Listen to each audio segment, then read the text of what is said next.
Assalamualaikum warahmatullahi wabarakatuh. Gross Saver, grup majalah Gross Digital, _Gross TV kembali mengudara. Pagi-pagi, Gross TV berada di salah satu hotel di kawasan Jakarta bersama dua sesepuh di Rider. Satu Kang Bro Herdi Mansah dan Kang Bro Andris. Tapi kita nggak bahas masalah motor nih, Gross Saver. Tapi mengenai harapan ke depannya, Kang ya. Kang Herdi, Kang Andris. Kalau ngeliat dari 2021 dari kacamata Kang Herdi, Kang Andris, organisasi aku nggak lihat ini dan IPAT ya, dua-duanya aja secara umum. Seperti apa dan harapan ke depannya di tahun 2022 ini, karena ini masih Januari kan, masih tahun baru. Seperti apa? Silakan Kang. Ya, 2021 kita lihat karena ada masalah pandemi ya, otomatis mungkin kegiatan-kegiatan dari organisasi agak terhambat ya. Walaupun ada yang berjalan melalui media online ya. Oh iya, digital. Tapi itu mungkin kurang mencukupi keinginan atau kebutuhan anggota, baik ini maupun IPAT. Nah, alhamdulillah waktu bulan Oktober ya, kalau nggak salah ya, waktu Malang itu bisa terselenggara ya. Dan itu pun saya rasa sudah terselenggara dengan baik. Peserta pun cukup membludak ya, 1.500 sampai berapa? 1.500. Cukup baik ya, dan alhamdulillah semuanya bisa berjalan, kemudian anggota peserta semua sehat. Jadi ke depan tentu diharapkan, karena tantangan ke depan semakin berat dalam profesi ini maupun IPAT, notaris maupun PPAT, jadi diharapkan ada semacam peningkatan pertemuan-pertemuan yang dirasakan diperlukan oleh anggota, dan khususnya untuk IPAT saya sih rasa karena ini kepengurusan baru di bawah HPD Harahap, saya sih harapnya agar segera melakukan konsolidasi organisasi dan anggota gitu, dan harus bersikap simpatik, jangan seakan-akan ada terbelah gitu. Ini yang mendukung atau tidak mendukung, nah itu tidak boleh lagi gitu. Semua kalau sudah terpilih apapun, nah ini harus semua menjadi anggota, harus terakomodir gitu ya? Semua dan dirangkul. Adapun misalnya legitimasinya kurang pada waktu kongres, ya udah kita itu yang makanya diperlukan konsolidasi organisasi. Kita lihat misalnya kemarin Konferwil IPAT Jawa Barat diselenggarakan dan dihadiri oleh 1.800 kurang lebih, betul. Ya kurang lebih 1.800 anggota. Nah itu kan luar biasa. Betul. Nah ini justru menjadikan nilai tambah buat PP IPAT, sehingga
kalau memang kurang dibutuhkan oleh anggota juga mereka akan hilang dengan sendirinya. Siap. Nah, Aku ke sama Kang halnya Haris dulu ya. dengan PP saya lihat ada surat pengacam gitu, jangan, harusnya justru lobby datang ke mereka, ajak bicara, rangkul. Apa sih yang kira-kira bisa dilakukan oleh PP IPAT bersama mereka? Setuju. Lama-lama hilang dan lama-lama legitimasi dari PP IPAT Itu diakui.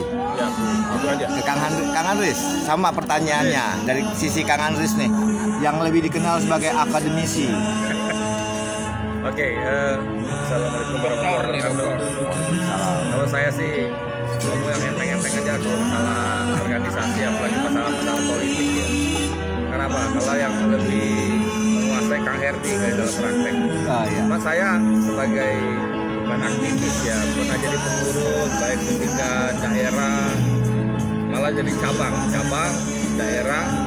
Kemudian dulu tuh ada wilayah ya, sampai dengan Pokja, sampai dengan pengurus pusat dulu. Jadi saya rasa karir saya selama 25 tahun, waktu saya menjadi asisten Pak Harun Kamil, itu saya sudah tahu banget bagaimana calon-calon pemimpin yang dulu gitu. Walaupun saya bilang tidak bisa dipersamakan dengan sekarang. Jadi yang namanya organisasi ini tidak ucuk-ucuk langsung ke pusat sebenarnya, dari tingkat cabang dulu kalau zaman dulu. Jadi kita tahu cabang itu bagaimana kendalanya.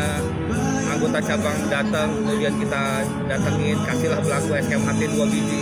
Mengenai isi sih cari sendiri kerjaannya. Betul. Kita pengurusnya. Jadi kita datang itu ada 200 anggota, kita datangi 200 anggotanya. Jadi kita rangkul dalam arti kita bukan sebagai orang yang duduk di organisasi tidak punya kerjaan.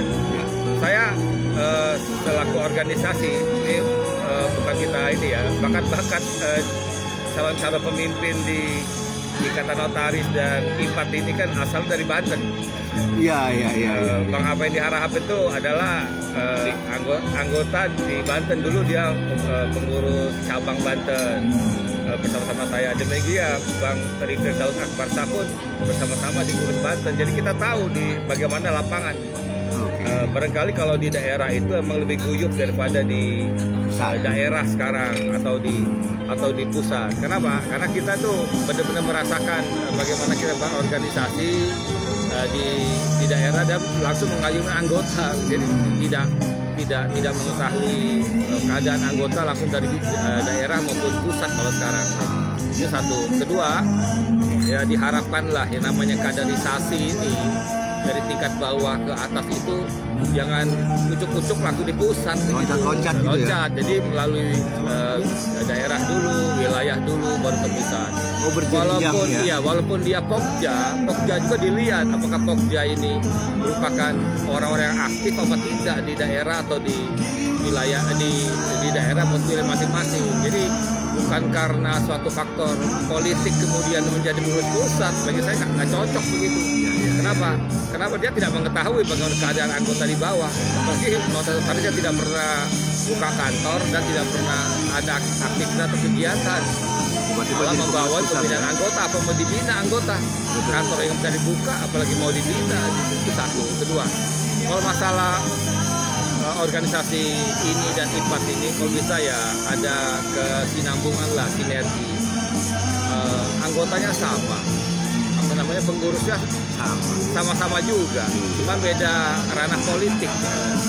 Saya merasakan banget kalau masa-masa saya waktu diangkat tahun 98, mulai magang tahun 90 sampai sekarang, itu bagaimana kita memandang bahwa kalau kita sebagai junior kepada senior, jangankan mau bertatap muka sama senior, lewat tadi nggak berani dulu. Betul. Jadi mesti muter dulu, baru ketemu dari belakang, baru ketemu lah namanya Pak Endarawan atau Pak Yudo Paripurno. Segan kita sebagai junior, apalagi Pak Harun Kamil, Pak Wawan, segan ketemu mereka. Jadi ya? etiket kita sebagai notaris baru atau masih magang pada mereka itu benar-benar kita jaga gitu. Bagaimana harus kita jaga? Ya mestinya pembinaan itu dari bawah, bukan langsung di atas. Jadi pembinaan dari bawah, kemudian ke wilayah maupun ke pengusutan. Kalau masalah gonjang-ganjing IPAT ini, saya pikir ini adalah mekanisme demokrasi lah biasa. Jadi kalau nama demokrasi ada yang menang, ada yang kalah. Kalau yang kalah ya menghormati yang menang. Yang menang ya mesti merangkul yang kalah gitu. Maksudnya Jadi jangan jumawa. Jadi jangan dibikin konfrontatif sekarang ini. Oh saya lihat jadi konfrontatif gitu. Betul. Konfrontatif dalam arti mencari kesalahan sistem, mencari kesalahan figur, maupun mencari kesalahan penyelenggara pelaksana. Padahal kan ya kalau mau dibuktikan bahwa itu ada kecurangan atau tidak, itu kan kita kembalilah ke anggaran dasar dan aturan bermain yang ada di organisasi. Saya pikir itu dulu barangkali. Ada yang menarik nih, anggaran dasar, anggaran rumah tangga. Bang Kang Herdi, Kang Andris kan, aku bercandanya kan produk lama. Bercandanya Kang, aku nggak bicara usia ya. Nggak bicara usia. Nah, apakah anggaran dasar, anggaran rumah tangga?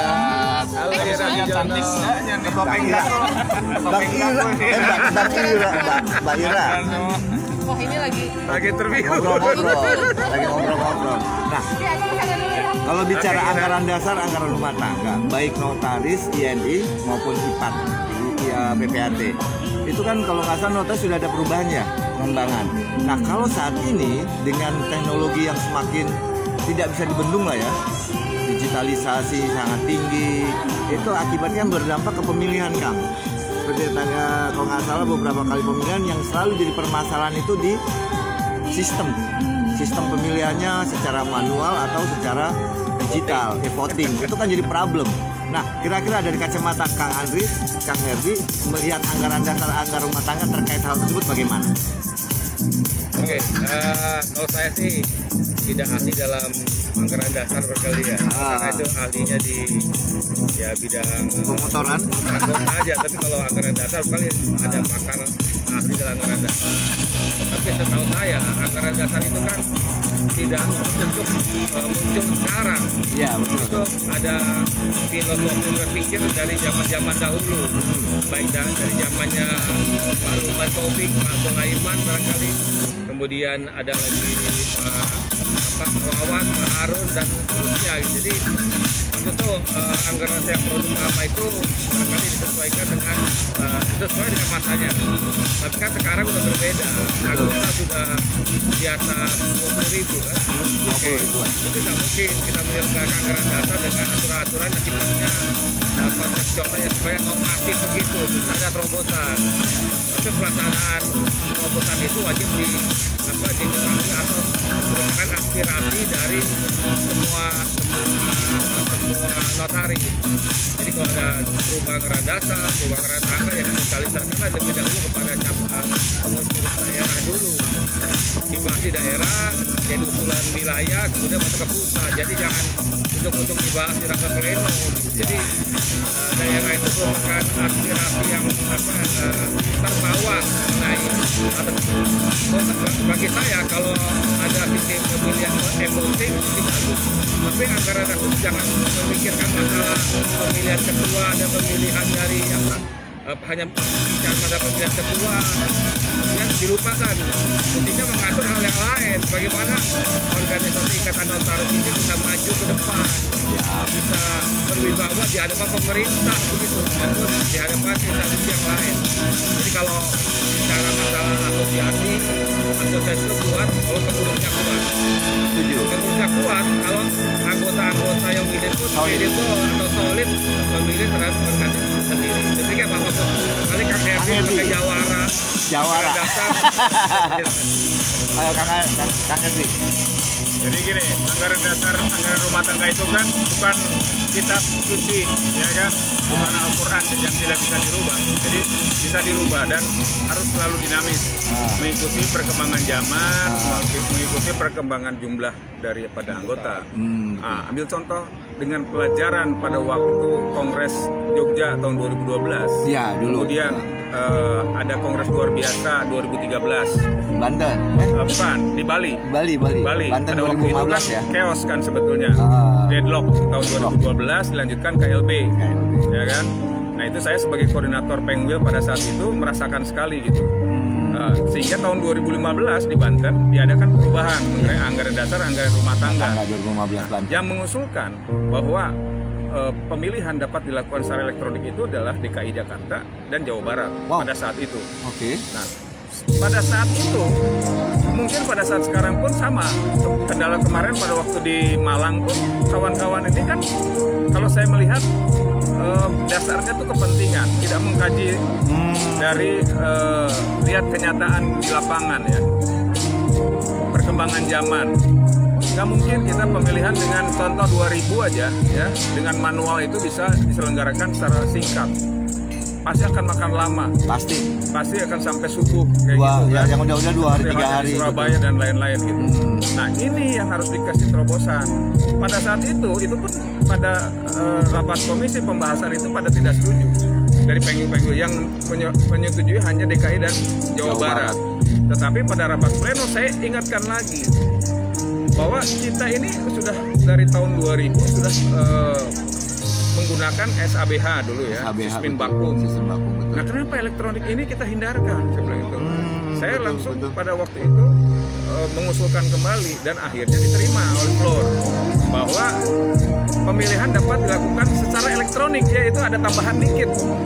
Nah, memang belum sempurna, tapi ada cantelan seperti itu ya, sehingga pada tahun 2019 lalu itu bisa dilakukan di Makassar, pemilihan secara elektronik walaupun belum secara full, pendaftarannya masih semi lah gitu ya.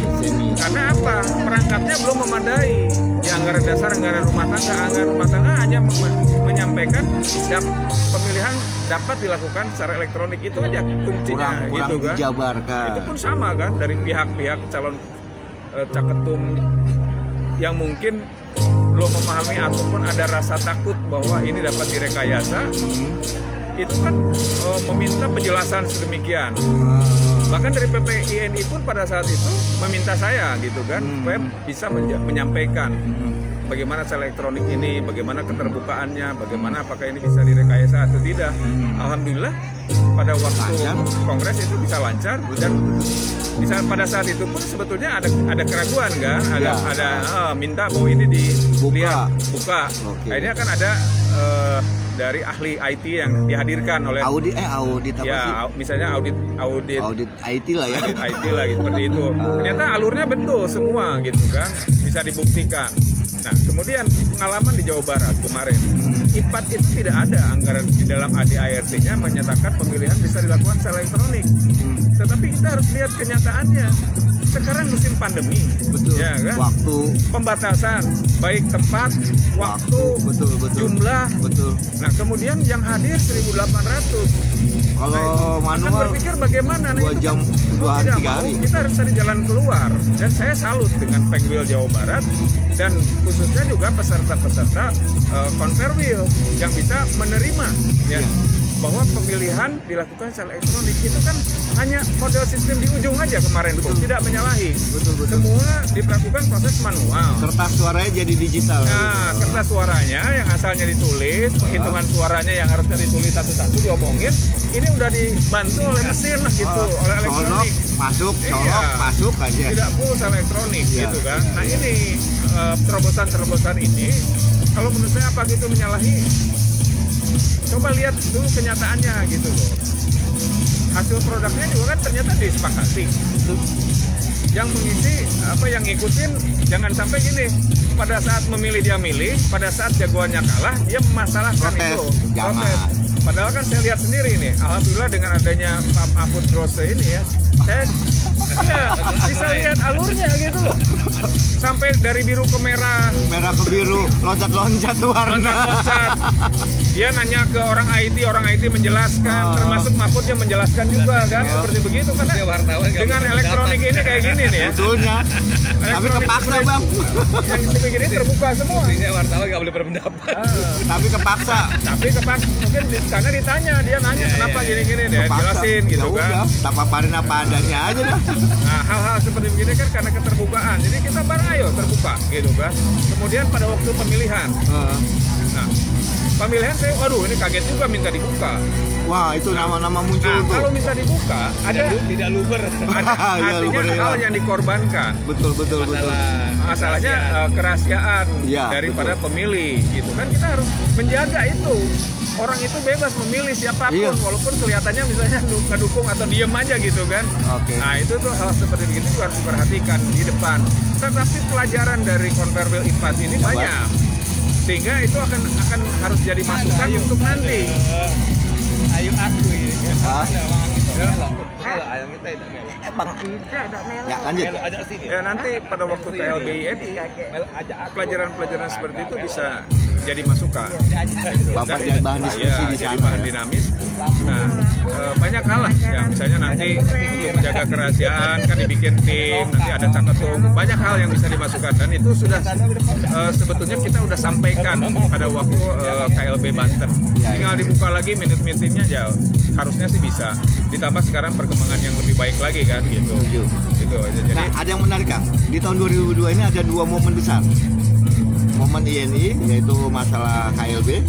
Tadi Kang Heri sudah sampaikan kalau di IPAT itu Rakernas. ya. Nah, pertanyaannya terkait dengan yang tadi kita bahas masalah IT dan sebagainya. Di tahun 2022 ini di kedua momen itu harapan Kang Heri dan Kang Anies seperti apa? Ya harus diakomodir dong, ya kan? Kan kita tidak terelakkan pemilihan itu harus bisa dilakukan secara elektronik. Nah itu tinggal kesepakatannya aja dengan pada waktu pembahasan itu gitu kan. Gitu. Jadi baik di KLB maupun di Rakernas, ya harusnya sih bisa memanfaatkan itu. Jangan melihat dulu tuh, tutup mata dulu dari kepentingan-kepentingan, kaji dulu lah dari pemilihan-pemilihan sebelumnya itu, sehingga ke depan itu bisa lebih baik gitu. Dan pelaksanaannya kalau dari kacamata Kang Heri, harapan Kang Heri ini pelaksanaan di mendatang itu bagaimana? Kan biasanya kalau bicara tatip aja bisa 2 jam 4 jam Kang. Apalagi ngebahas masalah digitalisasi seperti ini bisa memakan waktu. Karena tanggap ya sedikit kasih saran lah Kang. Pembahasannya biar tidak berlarut-larut 2 jam 4 jam. Akhirnya yang dibahas putar itu aja nggak kelar-kelar. Ya harusnya kan gini kan, kita tuh udah tahu lah sekarang ini misalnya yang nanti akan bertarung nanti misalnya kan kubu-kubunya sudah bisa diketahui. Ya ajak kumpul aja semua ya kan, sehingga nanti di KLB itu udah tahu lah gitu kan, jadi cepet prosesnya itu. Masalahnya cuma satu aja kan nih elektronik, yang satu pengen ya kan, tapi yang satunya lagi ada ketakutan nih, oh ini direkayasa. Nah lupakan itu loh. Ini kita berbuat untuk organisasi, bukan untuk sekarang tapi ke depan. Jadi ada negarawan lah dikit gitu loh ke teman-teman ini gitu kan. Termasuk ke IPAT juga. IPAT ini jangan, kalau saya lihat ya ke depan, kalau saya harapan nih ya buat PP IPAT, PR di IPAT itu banyak sekali. Betul. Banyak masalah di IPAT. Permen 2 2018 ya itu kan sudah dibuka oleh Pak Sofyan Jalil pada waktu peningkatan kualitas. Ayo kalau kalian mau pengen ada perubahan silakan Kasih masukan. Betul, gitu kan. Termasuk ke dalam PP 18. Pasal 33 Permen 33 masalah nggak? Ya, Permen 33. Honorarium Kan PP 18 itu kan banyak yang harus disosialisasikan, ya, itu betul, kan aturan-aturan baru. Nah ini coba di Rakernas itu juga bisa lebih disosialisasikan. Jangan terkesan ya, mohon maaf ke PP IPAT, ini kritikan aja dari saya gitu loh. Dengan orang-orang hebat di sana harusnya tuh bisa memberikan masukan lebih baik gitu loh.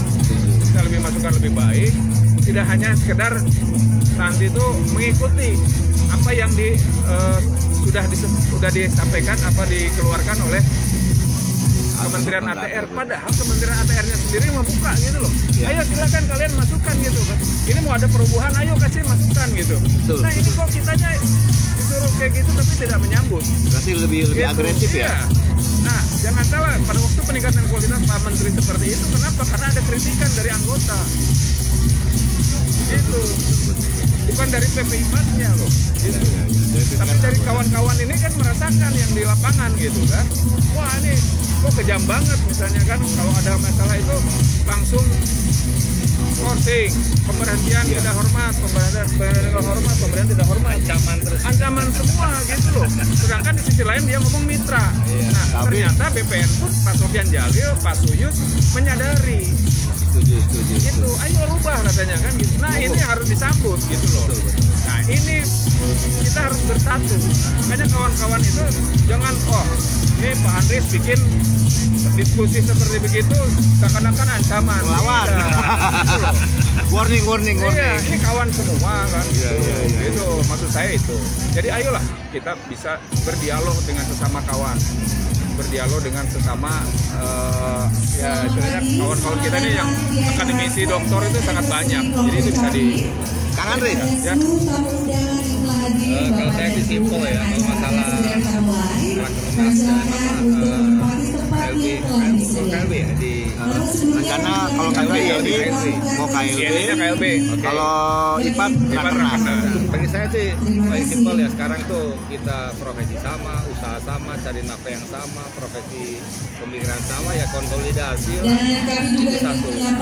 Konsolidasi itu penting bagi kita. Makanya itulah peran pemimpin bagaimana mengkonsolidasikan anggota.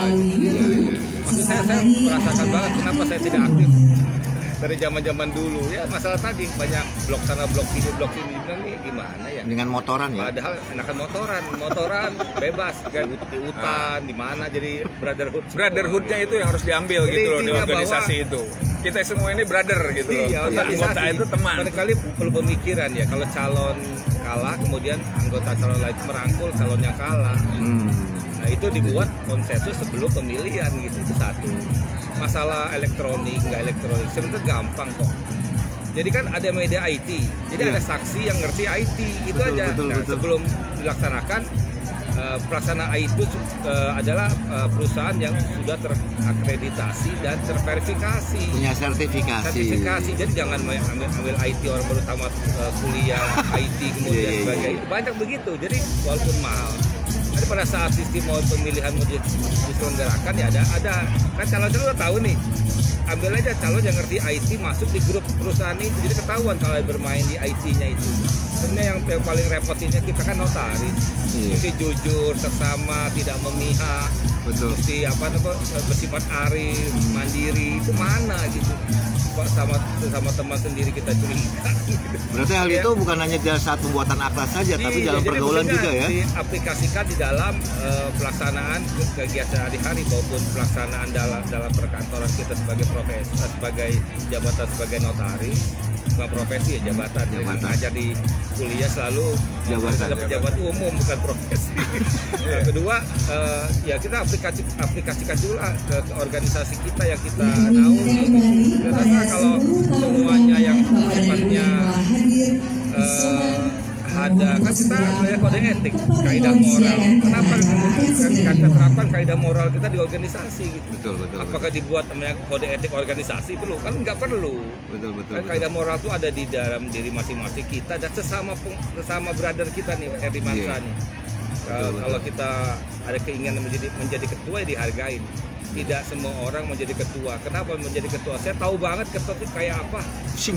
Pusing dan makan uang. Kenapa? Saya sama Pak Dodi Rajasa tuh, asistennya Pak Harun kami. Saya tahu banget Pak Harun nggak kerja ngurusin orang aja. Kerjanya saya sama Pak Dodi di kantor yang lama Kang. Jadi lu gimana nih notaris tapi nggak pernah kerja? Ya kita yang jadi repot. Berkaca dari hal tersebut, dia bilang ternyata ketua itu pengorbanan. Dan tidak semua pengorbanan itu dihargain orang, banyak dihujat orang, banyak masalah kayak gitu. Bener. Masuk ini, masuk itu, sebenarnya apa enak jadi ketua ya? Nah, itulah pengorbanan. Barangkali yang bisa membalas kali yang amal ibadahnya kepada yang di atas lah kali ya, bukan kepada anggota. Jadi pujian, cacian itu biasa dalam organisasi. Cuma bagaimana kita menyikapi pujian dan caciannya itu. Jangan pujian kita sebagai kawan, cacian sebagai musuh. Betul. Saya pikir itu aja Bu Mahfud yang inti, yang simpel-simpel. Karena kita di profesi jabatan terhormat gitu. Betul. Kalau di motor ya, kalau lo mau main motor dari sini sampai ke Sabang, dari sini sampai Malaysia, ayo. Tapi kalau organisasi kan beda, brother. Jadi intinya samalah kekompakan kita dalam satu rombongan motor. Jadi ada namanya road captain, ada marshal, ada sweeper, ada yang namanya itu apa tuh, safety officer, ada itu kan mengawal anggota sama. Itulah organisasi seperti motor, ada orang yang mengarahkan, ada yang mengatur dari tingkat bawah sampai tingkat atas. Tidak ada yang ahli. Jangan bilang gua pakar organisasi, gua pakar ini, gua nggak ada. Dokter pakar motor. Dokter tuh tidak semua ngerti tidak semua ngerti ilmu pengetahuan. Ada kekurangannya gitu. Setuju. Jago di ahli ini belum tentu ahli lain jago. Jadi kita saling memberikan masukan. Saya pakar di media, nggak pakar di akta. Iya. Betul. Pemecapir ini kan sifatnya merangkul semua. Jadi tidak ada golongan. Sini nggak ada golongan. Dan sini tidak ada yang namanya politik di sini. Murni ini adalah ilmu dan pemikiran. Terakhir, closing statement. Mengenai apa nih? Yang tadi kita bahas closing statementnya apa? Kalau bagi nanti saya, baru Kang Herdi. ini IPAT ini guyup lah. Satu, guyup dalam arti kepengurusannya, saling mengundang satu sama lain, ajak makanlah bareng-bareng, pengurus IPAT, ini makan bareng-bareng aja. Betul. Kalau perlu dimediasi, saya mediasi, sama Kang Herdi mediasi. Karena kan kita tidak ada warna kita berdua ini. Kemudian ya di kalangan pengurusan pun saling menghormati. Ya dalam arti gini Bro Mahfud, waktu kita kan cuma sebentar, 3 tahun, 4 tahun. Betul. Selebih itu kan kita kawan lagi. Ngapain kita berhenti 3 tahun hanya untuk kepentingan sesaat? Saya rasa itu aja. Dan mengenai online nggak online, itu semuanya saya serahkan ke anggota melalui pengurus daerah yang ada. Terima kasih Bro Mahfud. Kang Herdi, closing statement. Ya, saya sih pasti sama. Kalau filosofinya yang harus diambil justru ya itu tadi, brotherhood itu, persaudaraan. Karena pasti di organisasi baik ini maupun IPAT itu pertama adalah memupuk rasa persaudaraan, rasa kekeluargaan sesama anggota. Gitu. Kalau IPAT DKI 1 minum. Setuju. Jadi Siapa itu yang ya? harus diterapkan di organisasi kita ini. Itu loh. Jangan sekarang baru merasa ya mungkin ada kelebihan ya. Dokter misalnya, ataupun dia merasa sekarang sudah sukses dalam karirnya, dia ngelupain kawan-kawannya, anggotanya menganggap remeh, baik dari sisi keilmuan ataupun sikap segala macamnya. Nah, filosofi dalam kalau kita kan sama ini loh, orang motor, kita nggak lihat CC gede, CC kecil itu kita tuh nikmatin semua brother, semua keluarga. Terus berasa banget disinggung 150 cc. Iya, nah kan Mahfud pernah merasain, jadi kan kita saling nunggu lah, karena kita juga seperti gini di notaris ini, kecuali kalau kita masuk sama Harley ya beda. Gimana? Tapi kalau kita masuk di LRC motor kecil ya kita selalu nunggu, ya kan? Wah ini belum. Jangan mentang motor belum itu tentu dia mampu, belum tentu bisa, belum tentu pengalaman. Tapi kita semua rangkul. Itu filosofi itu yang agar diambil. Kemudian antara hubungan ini dan IPAT, ayolah saling undang seperti tadi. Jangan gengsi-gengsian gitu loh. Wah, ini takut ataupun takut-takutan gitu kan, takut nggak diterima. Takut nggak di mana. Kalau misalnya seperti itu ada fasilitator. Nah, tadi menarik tuh. Itu. Kang Bro Andres bilang siap jadi mediator di antara dua.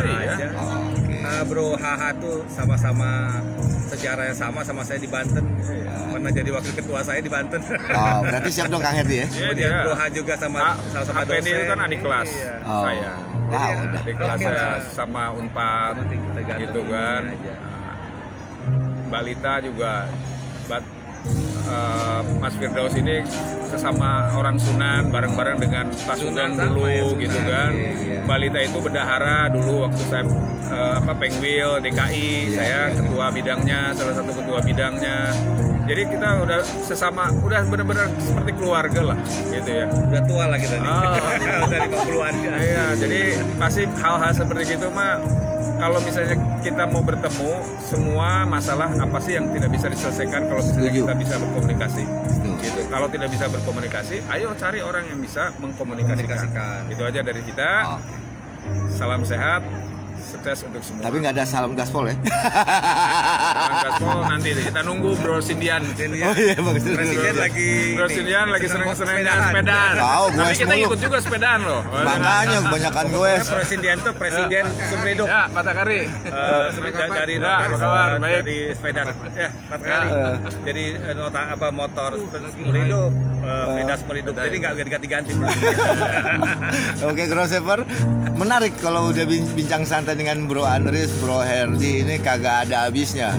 Bahkan sebenarnya banyak yang ingin Gross TV mau angkat ungkap, tapi berhubung acara akan segera dimulai, jadi nanti suatu saat kita akan sambung lagi bincang santai dengan Bro Henry, Bro Herdi dan Bro Andris. Sampai jumpa di liputan dan bincang santai Gross TV selanjutnya. Wassalamualaikum warahmatullahi wabarakatuh. Waalaikumsalam.